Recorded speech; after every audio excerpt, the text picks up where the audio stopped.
ci ay direction yu leer ay ndogal ci li ñuy jël ay décision avec effet immédiat bi ci njëkk mooy tere nañ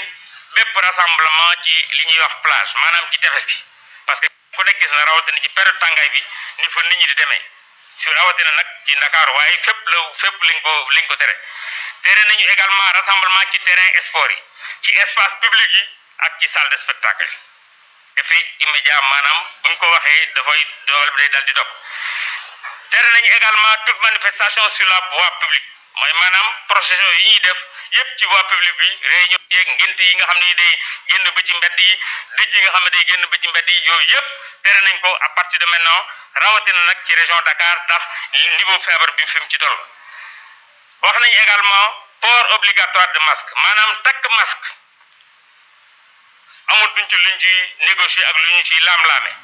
ci boo duggee ci say bureau boo nekkee ci service administration wala service privé fépp boo xam ne fii mbooloo dafay dugg ku fa dugg ku ne nekkoo yow dong war ngaa def sa masque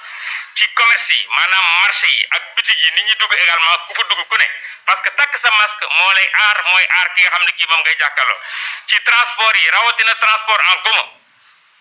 muy taxi muy bus muy car njaga njaay ak lépp lu mu ci mënti tudd takk masque bi obligatoire la ministre de transport moom aussi jëloon na arrêté wax ne kenn dootul surcharge oto yi maanaam oto yi nga xam ne ay car lañ dina am ay place yi nga xam ne ñi dañ ci taxaw donc arrêté yooyu dañ ko wax nañ police ak gendarmerie pour ñu respecter ko scrupuleusement rawatina également ci nombre de places yi nga xam ne moom lañ permettre ci transport en commun yi ñuy wax taxi que ça soit clando wala yeneen taxi yi képp ku ci violé disposition yooyu ñu jël yoon dana la daan yoon nag li mu daan am na amende code de contravention dem na sax ba tëj kaso am na ci tey ci suba waxtaan nañ ak directeur police ak haut commandant de la gendarmerie pour que ñu jël disposition yépp pour que contravention yooyu comme ni leen ko yoon permettre ñoom ñu mën ko appliquer